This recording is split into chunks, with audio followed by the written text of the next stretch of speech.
90లలో star heroine గా హవా సాగించింది కన్నడ భామ ఆమని. ఆమె నటన చాలా సహజంగా ఉండేది. జమ్మలకడి పంప, మిస్టర్ పెల్లం, శుభలగ్నం చిత్రాల్లో ఆమె నటన అద్భుతంగా ఉంటుంది. అయితే స్టార్ హీరోల పక్కన ఆమెకు పెద్దగా ఆఫర్స్ రాలేదు. బాలకృష్ణ, నాగార్జునలతో మాత్రం 1-2 చిత్రాలే చేసింది. కాగా సుదీర్ఘ కెరీర్ లో ఆమెకు చిరంజీవితో జతకట్టే ఛాన్స్ రాలేదు. అయితే చిరంజీవి పక్కన ఆమెకు ఛాన్స్ వచ్చినట్లే వచ్చి చేజారిందట.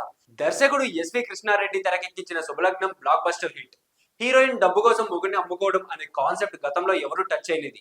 ఆ పాయింట్ ని ప్రధానంగా తీసుకుని ఎస్వి కృష్ణారెడ్డి శుభలగ్నం చిత్రాన్ని కామెడీ ఎమోషనల్ డ్రామాగా తెరకెక్కించాడు. జగపతి బాబు, రోజా, ఆమని ప్రధాన పాత్రలు చేశారు. ఈ మూవీ సక్సెస్ లో ఆమని పాత్ర ఎంతగానో ఉంది. ఈ క్రమంలో చిరంజీవి పక్కన ఛాన్స్ వచ్చిందట. దర్శకుడు కొండి రామిరెడ్డి దర్శకత్వంలో చిరంజీవి హీరోగా చేస్తున్న రిక్షా ఓడి చిత్రంలో హీరోయిన్ గా ఆమనిని సంప్రదించారట. చిరంజీవి అంటే ఆదరించే ఆమని ఆయన పక్కన హీరోయిన్ ఛాన్స్ అనగానే ఎగిరి గంతేసి ఒప్పుకుందట. డేట్స్ కూడా ఇచ్చిందట.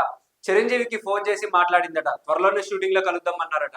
కొద్ది రోజుల తర్వాత రిక్షావుడు సినిమాలో నగ్మా హీరోయిన్ అని పేపర్లో న్యూస్ వచ్చింది. నా స్థానంలో నగ్మా అంటున్నారు, ఒక్కసారి కనుక్కో అని మేనేజర్ కి చెప్పిందట. డైరెక్టర్ మారాడు మేడం. కోదండరామిరెడ్డికి బదులు కోడి రామకృష్ణారెడ్డి రిక్షావుడి సినిమా చేస్తున్నారు, అందుకే హీరోయిన్ ని మార్చేశారు అని చెప్పాడట. దీంతో ఆమెని తీవ్ర నిరాశకు గురైంది. కొన్నాళ్ల తర్వాత చిరంజీవికి సిస్టర్ రోల్ కోసం సంప్రదించారట. 10 సార్లు అడిగిన సిస్టర్ రోల్ చేయనని ఆమెని తెగేసి చెప్పిందట. సో ఇలాంటి మరిన్ని ఇంట్రెస్టింగ్ అప్డేట్స్ కోసం please do like, share and subscribe to our